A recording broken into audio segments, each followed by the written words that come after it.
Hey everybody, this video is called David's Kingdom Security, and tonight we continue our pass-through study here in the book of First Chronicles, where we're going to be looking at David's kingdom's security. And from this point on through chapter 21, we're going to see it selectively recounts David's military exploit. In the opening of the chapter, you can find this back in 2 Samuel chapter 8, verse 1 through 12 as well.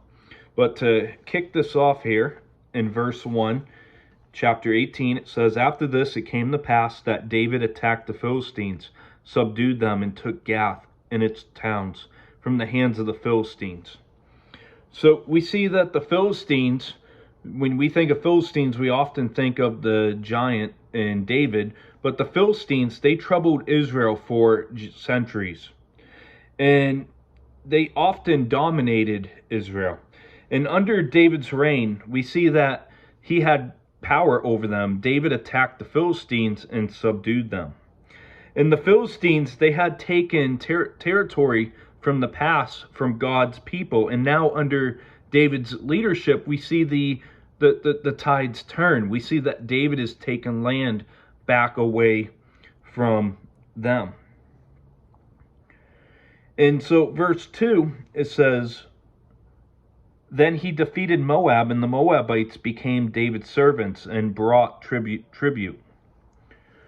So in verse 2, 2 Samuel 8:2, it adds the detail to this, to the judgment of Moab. And David's war against Moab and his harsh treatment of their army may seem strange, considering his grandmother Ruth was a Moabite, whom we know as Ruth. He trusted his parents and their care also back in 1 Samuel chapter 22, verse 3 through 4.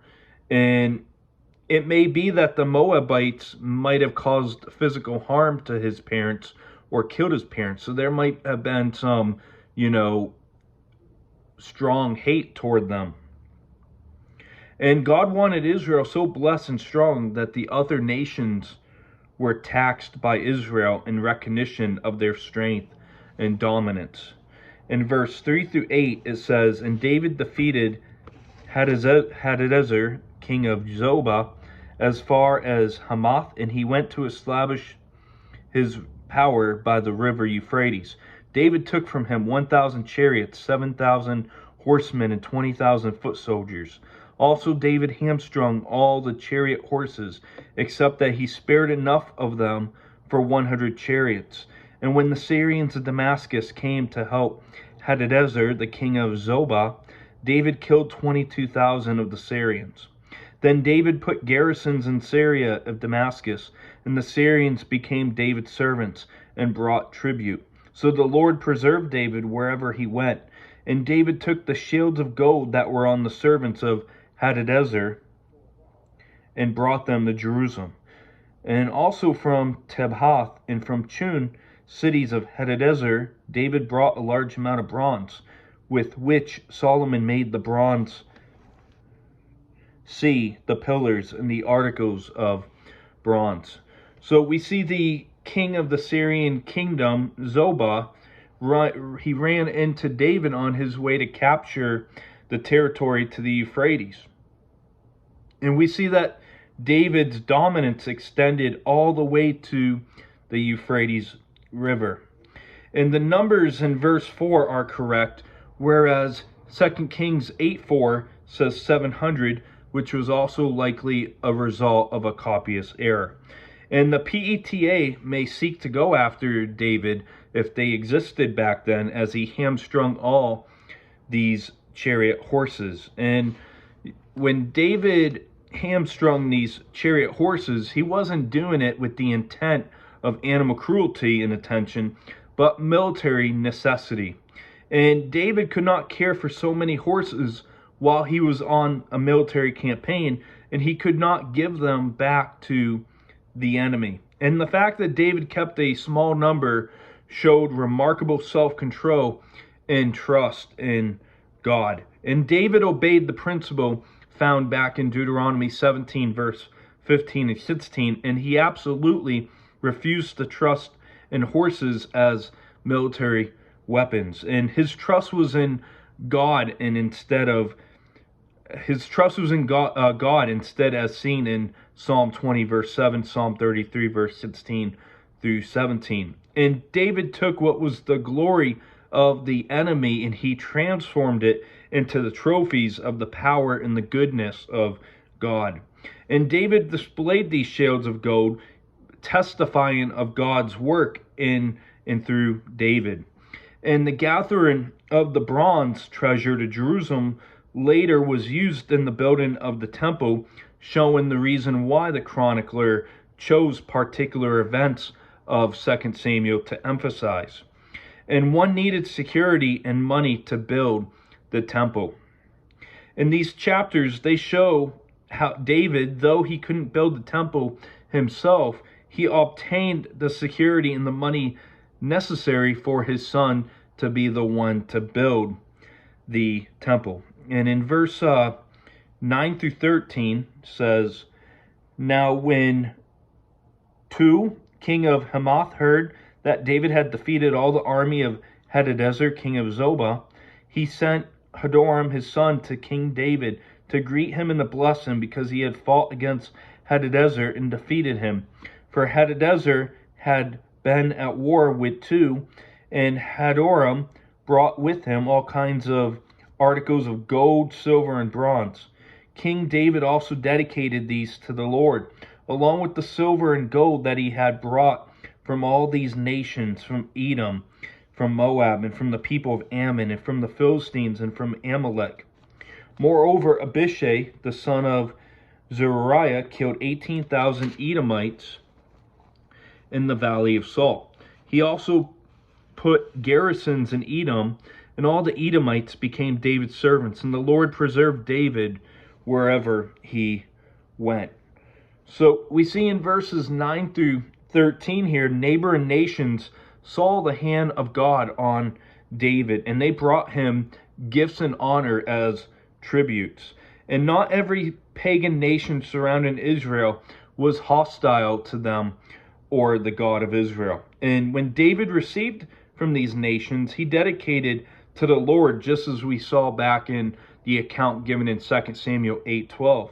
And by citing the subdued nations, we learn that David's victories were complete, and that God used David to lead Israel to victory over his enemies in every direction. And so Israel, they possessed more of the land that God had promised to Abraham under David's reign than at any other time is seen back in Genesis 15 verse 18 through 21. And David was able to accomplish so much more against God's enemies because, unlike Saul, he wasn't consumed with fighting against the people of God. And in verse 13 it says, he also put garrisons in Edom, and all the Edomites became David's servants, and the Lord preserved David wherever he went. So verse 13, you can call the summary of this whole chapter, the Lord preserved David wherever he went. And every victory and every enemy subdued was a testimony of the Lord's preserving work and the Lord's preserving power in the life and the reign of David. And the account given in verse 12 showed that David was involved in 2 Samuel 8:13. In verse 14 it says, So David reigned over all Israel and administered judgment and justice to all his people. And so David, when we go through this chapter, you might not think of it much, but he gives the formula of what godly government consists of. And we're going to talk about government and God's purpose of government in our wrap-up here.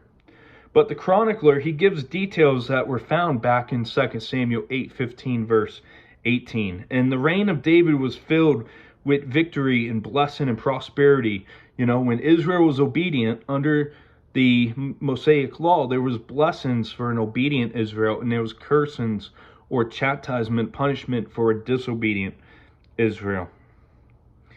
And the reign of David, he had these things. He was a great king to his people. He fulfilled the duty of government as appointed by God. And if you want to go back to see 2 Samuel chapter 8, let me know. I can send you the link if you would like to review that version of this passage. But verse 15 through 17, to wrap up the verses in the chapter, says, Joab, the son of Jeruiah, was over the army. Jehoshaphat, the son of Ahilud, was recorder. Zadok, the son of Ahitub, and Abimelech, the son of Abiathar, were the priests. Shavsha was the scribe. Benaiah, the son of Jehoiada, was over the Cherethites and the Pelethites, and David's sons were chief ministers at the king's side.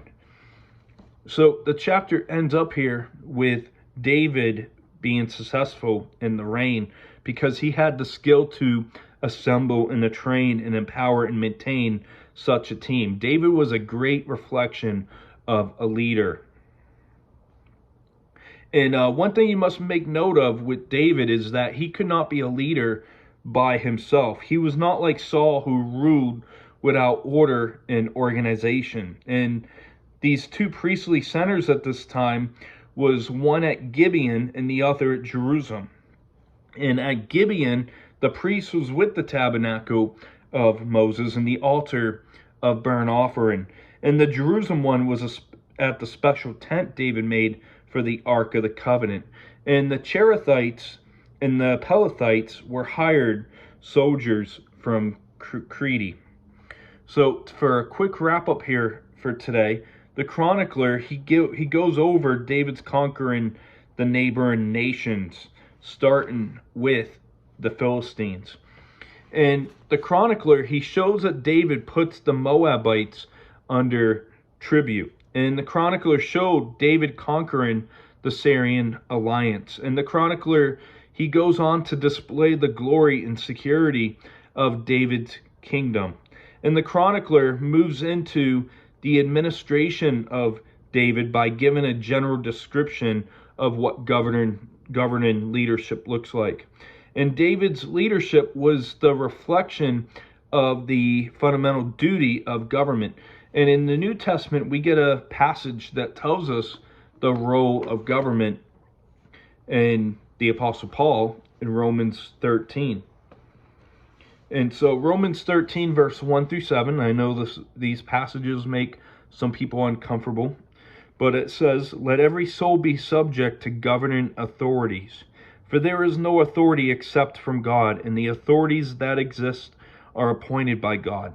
So I just want to point there in verse 1 that we are subject to governing authorities.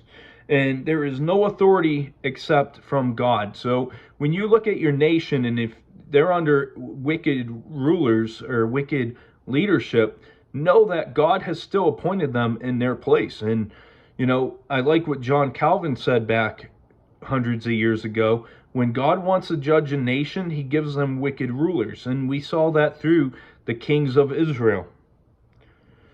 But verse 2 to continue says, "Therefore, whoever resists the authority resists the ordinance of God, and those who resist will bring judgment on themselves. For rulers are not a terror to good works, but to evil. Do you want to be unafraid of the authority? Do what is good, and you will have praise from the same. For he is God's minister to you for good. But if you do evil, be afraid, for he does not bear the sword in vain. For he is God's minister," meaning God's servant, "an avenger to execute wrath on him who practices evil. Therefore you must be subject not only because of wrath, but also for conscience sake. For because of this you also pay taxes, for they are God's ministers, attending continually to this very thing. And render therefore to all their due taxes, to whom taxes are due, customs is to whom customs, fair to whom fair, honor to whom honor." So there's two things that are the essential makeup of government appointed by God, and their role is to administer justice to wrongdoers and administer judgment against wrongdoers and justice. And the chronicler ends with the key people of David's government, And it shows the importance of leadership. The two things that make up leadership is order and organization. And they're both required even in the church leadership, as you can find across like the book of Titus and the book of First Timothy, and given the structure of the church. There's to be order and organization. So I hope you have a great rest of your evening, and we'll see you next tomorrow as we're going to be continuing our pass-through study here, looking at chapter 19. So we're going to look at chapter 19, where we're going to be looking at the wars spoken about. So I hope you have a great rest of your evening. Have a great weekend up ahead, and no topical Saturday tomorrow. It will just be a regular continuing to push through right First Chronicles. So have a great weekend up ahead. God bless.